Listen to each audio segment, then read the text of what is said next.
All right, well, today the sun's shining and I got nothing else going, so I think what I'm going to do is put in the new radiator and electric fan and probably hook up the hoses and then crawl underneath and install the new water pump, the new oil pump I bought. I figured since I have the pan out, I might as well replace the oil pump. So we'll get that done. I was trying to buy some parts for this thing. Guy on Facebook Market supposedly had a bunch of Jeeps. When I contacted him, it wasn't his Jeeps, it was somebody else's Jeeps. And then when they gave me the phone number, the guy was just a real tool. I asked him if he had certain parts. He said, yeah. I said, well, what do you want? He said, I don't know. The most I can get out of it. I said, well, throw me a price. And I said, I don't know. And then he hung up. So, yeah, dealing with people, some people are just straight up dicks. So, guess he's not getting any of my money. I did order the Smitty built rack that goes around the outside of the Jeep. So that should be here. I am looking for a hard top and a full set of doors, but if I get it before I get the rack, great. If I don't, well, no big deal. So yeah, let's get the hood open. Let's hunt down the bolts for the radiator, and we'll go inside. We'll put the shroud onto the radiator because I got the electric fans. We'll get that all bolted together, and then we'll come bring it all out and set it up. All right, so the first thing I did is I took all of the radiator bolts over and cleaned the threads on the wire wheel, and I'm going to spray them down with some lubricant so they don't rust up.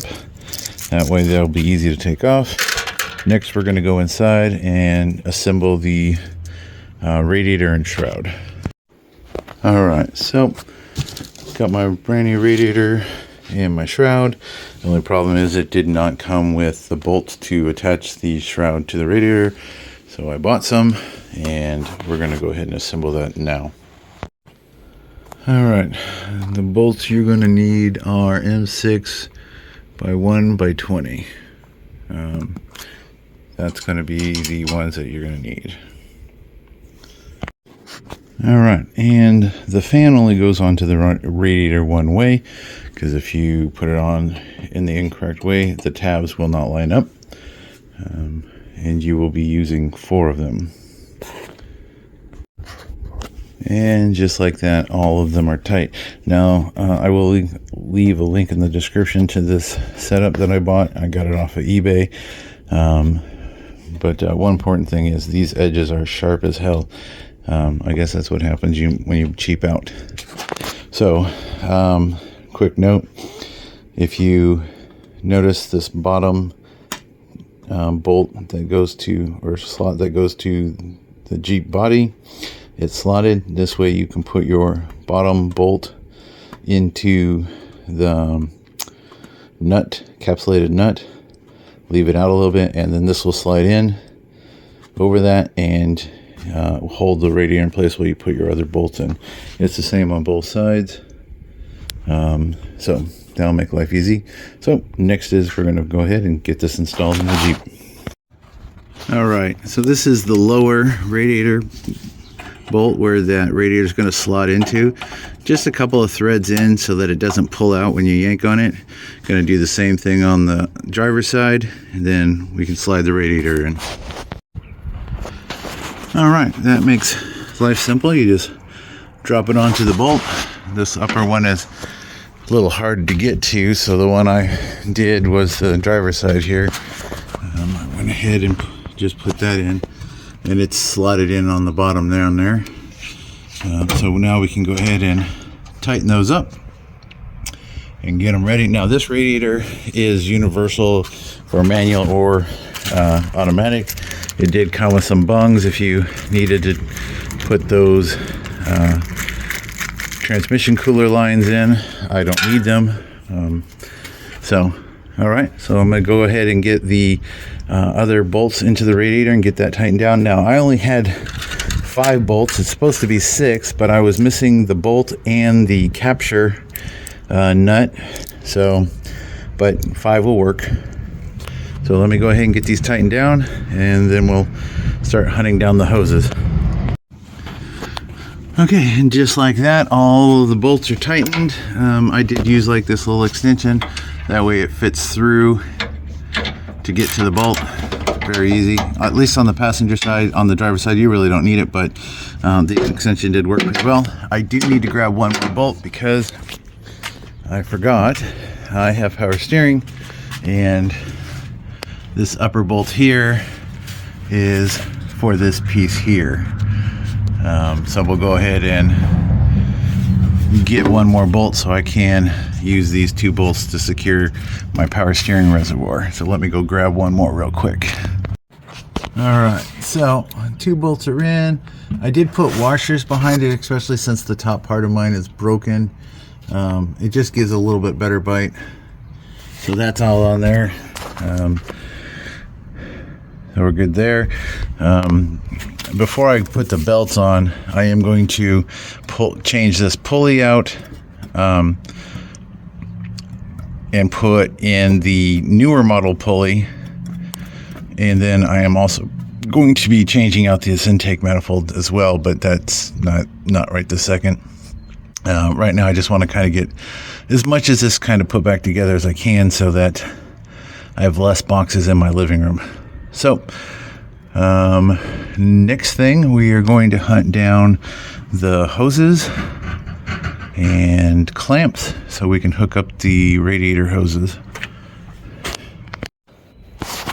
Well, somewhere I have some brand new hose clamps. I can't find them, which is fine. I'm just going to go ahead and put the hoses on. It's not like I'm going to fill the radiator today anyway, but my 2 hoses, that's the part number for one of them, and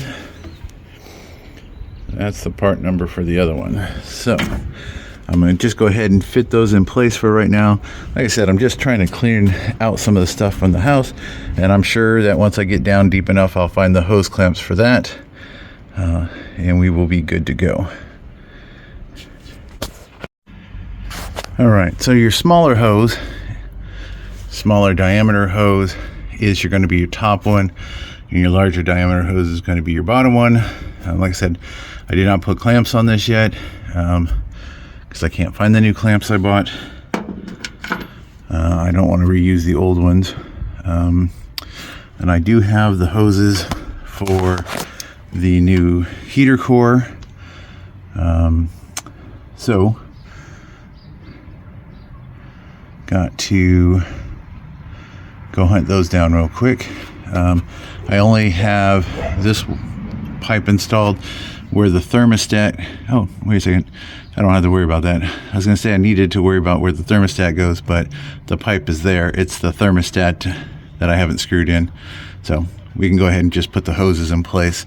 Now the hoses that I bought, I'm not sure, it claimed that they were the same hose, but it doesn't make any sense. I think you probably have to cut them or something to make it exactly work, but we'll see once I get them out here. Yeah, I'm not exactly sure if these are the exact fit. These are the ones that came up for the Jeep, so these are the ones I bought. So on one of these hoses, it's wider than the other, which sort of makes sense because the pipe here is smaller than the one up there, and same back here. So I put the wider one there, and of course now you can see this hose is way too long. So it'll need to be cut down to make cut down to make it work. Same thing with this other one. It'll need to be cut down back here to make it work. But right now they're just here out of the way and at least out of the house, and I can't find the bag of clamps because I bought clamps for all of these. So we'll just go ahead and set that out of the way for now.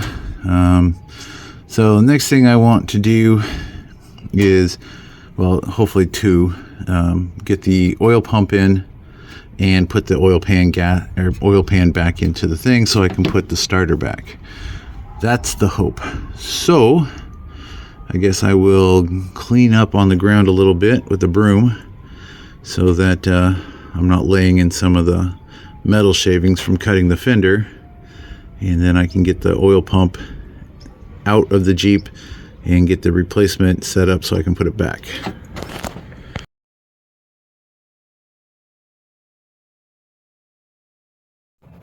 Alright, so that's our oil pickup. It needs to be transferred to our new pump. It's held on by a bolt, and I believe it's just slip fitted into the pump itself. It should wiggle free. And then there should be one bolt here and one bolt there to hold the pump in. That should be it. So we're going to go ahead and get that loosened up. I'm going to go ahead, I don't know if that's I might need a wrench because that feels like a nut on the back side. So I'm going to go ahead and take this bolt out while I still have the pump in the Jeep, just to give myself better leverage. It's easier to unbolt things when there's something hanging on to it. So I'm going to grab a wrench set just in case that spins. I can't tell. And then we should be able to get it down. It should come straight out pretty easy.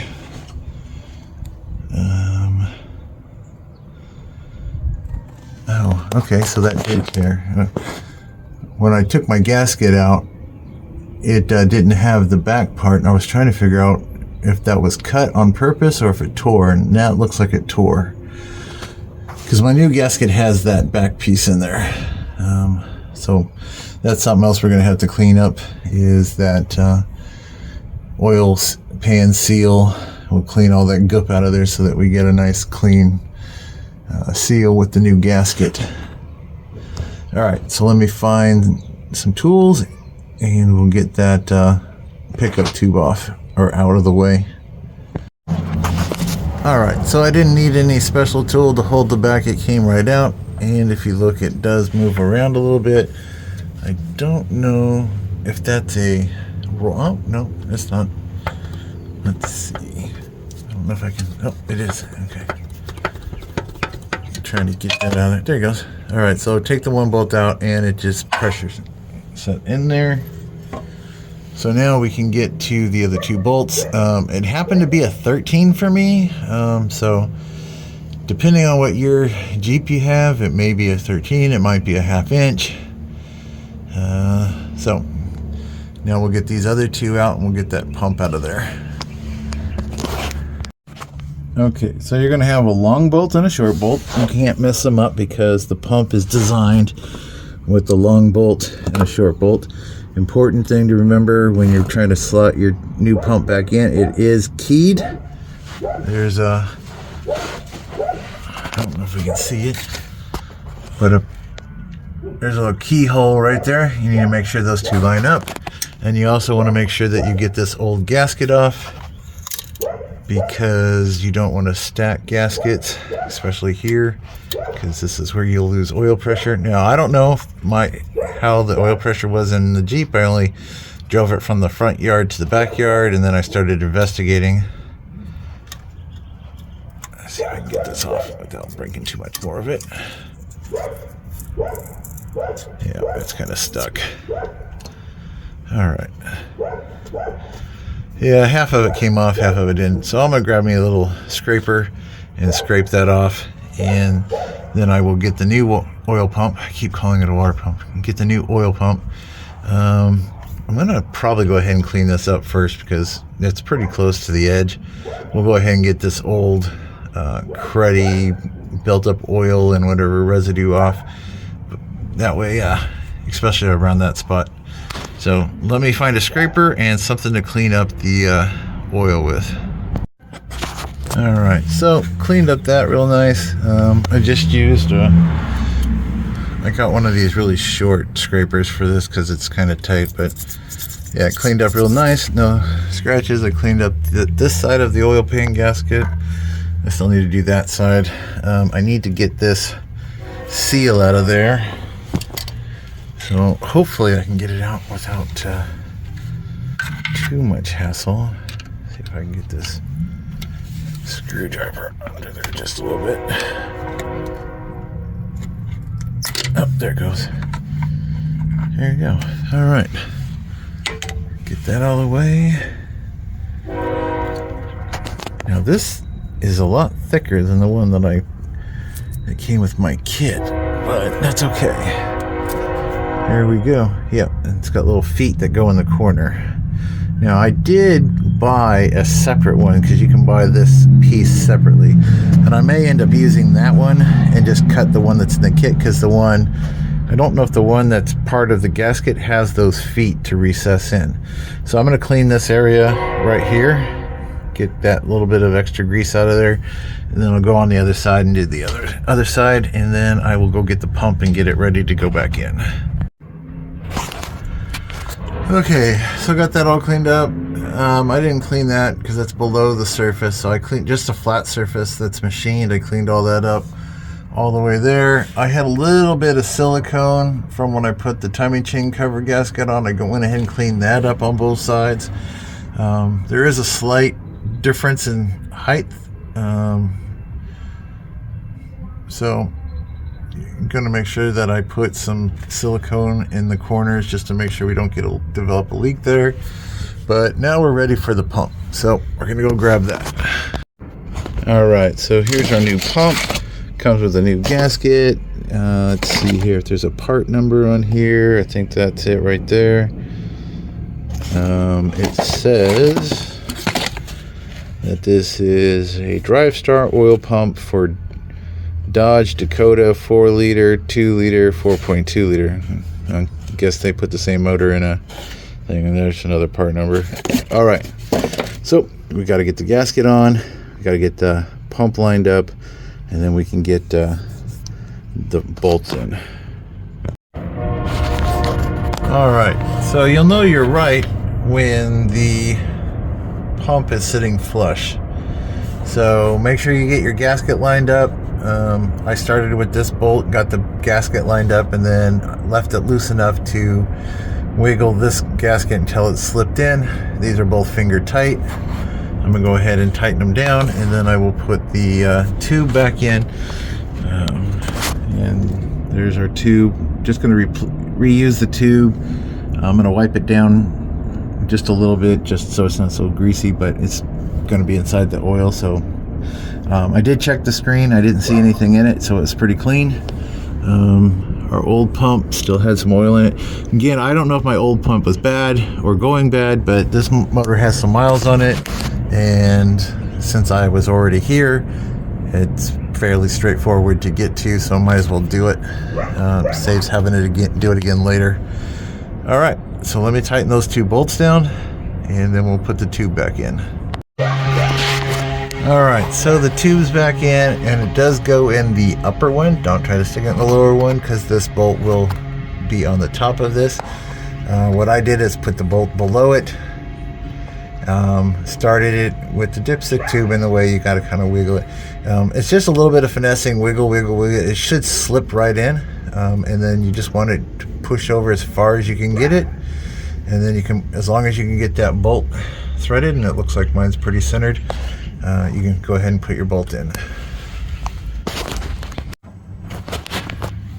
All right, the other thing you want to do is when you start the engine for the first time, disconnect your coil so that the engine won't start, so you can crank this over a little bit to get oil pressure built up, because there's, it's hard to put oil in this thing when it's upside down. So just crank it a few times, and depending on if you have a gauge or a pressure sender, a good 30 seconds, about 3 or 4 times should be enough to get you oil pressure, and then you can go from there. So yeah, other than I need to clean up just right here, get some of that crap so I don't get it between the gasket and the mating surface there. This is ready for the oil pan gasket and the oil pan. So we'll see about getting that on. I'm definitely going to decide whether or not I'm going to depend on which gasket thing I use here. All right, so I wiped that down, got my bolt in and tightened up. Just trying to make sure there's nothing else I need to do while I'm down here. just kind of eyeball some stuff. I think we're golden. All right, so let's move on to the next step, which is getting the oil pan prepped and the gasket. Well, somewhere along the line, I am missing one of the oil pan bolts. I got one missing right here. All the rest of them are there. I ran my magnet over the ground. I don't know where it disappeared to. So, and I cannot find my blue RTV silicone. So, it looks like I need to make a run to the parts store and pick up a bolt. Yeah, so that kind of sucks ass. Okay, so I guess maybe I'll just call this quits for right now and end the video here and then start a new one once I get that bolt and get everything, because I still have to clean these bolts up. They're all got crap in the threads and they're dirty, so I want to kind of soak them in some degreaser and clean them up a bit and clean out the threads so that everything goes back together smoothly. So alright, well, thanks for watching, and I will try to get to the parts store here in a little bit, and we'll see about finding a bolt and some silicone.